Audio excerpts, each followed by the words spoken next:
અને હવે આગળ વાત વરસાદને લઈને કરીએ તો રાજ્યભરમાં 2 દિવસ ભારે વરસાદની હવામાન વિભાગે આગાહી કરી છે। આજે હળવાથી મધ્યમ સાર્વત્રિક વરસાદની આગાહી કરવામાં આવી છે, ત્યારે વરસાદને લઈ હવામાન વિભાગ દ્વારા આગાહી કરાઈ છે। કેટલાક જિલ્લામાં ગાજવીજ સાથે વરસાદ રહેશે। રાજ્યમાં હાલ 3 વરસાદી સિસ્ટમ સક્રિય થઈ છે।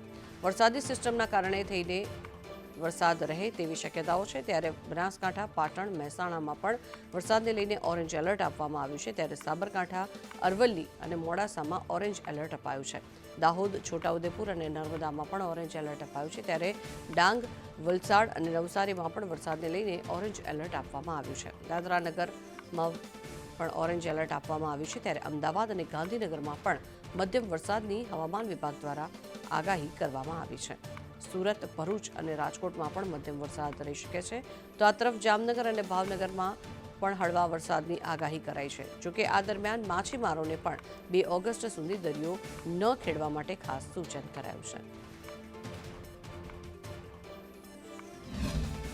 રાજ્યમાં ફરી એક વખત 7 દિવસ સાર્વત્રિક વરસાદ રહેવાની આગાહી સાથે કેટલાક જિલ્લાઓમાં ભારે વરસાદ પડી શકે તેવું અનુમાન રાજ્યના હવામાન વિભાગ તરફથી કરવામાં આવ્યું છે।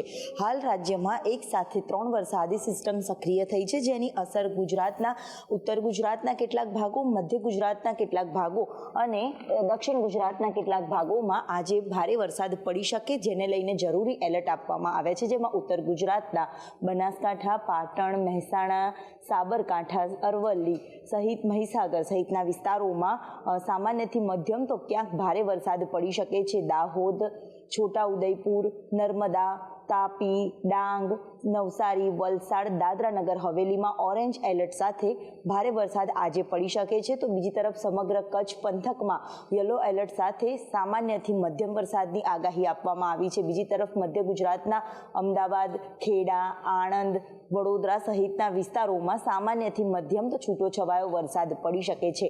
સમગ્ર સૌરાષ્ટ્ર પંથકમાં પણ ભારે વરસાદ કેટલાક જિલ્લાઓમાં દરિયાઈ કાંઠાના વિસ્તારોમાં પડી શકે તેવી સંભાવનાઓ જોવા મળી રહી છે, તો ગાજવીજ સાથે ભારે પવન સાથે વરસાદ પડે તેવી પણ સંભાવનાઓ વ્યક્ત કરવામાં આવી છે। આજે સાર્વત્રિક વરસાદ રહેવાનું અનુમાન કરવામાં આવ્યું છે અને કેટલાક જિલ્લાઓમાં જરૂરી એલર્ટ આપવામાં આવ્યું છે। આ સાથે જ પવનની ગતિમાં પણ વધારો રહેવાના કારણે માછીમારોને દરિયો ન ખેડવાની પણ 4 દિવસ માટેની સૂચના છે તે આપવામાં આવી છે। રાજ્યભરમાં સાર્વત્રિક વરસાદ અને હવામાન વિભાગે જરૂરી એલર્ટ પણ કેટલાક જિલ્લાઓમાં જાહેર કર્યા છે। કેમેરામેન મનીષ વાણિયા સાથે દિવ્યા ચૌહાણ, સંદેશ ન્યૂઝ, અમદાવાદ।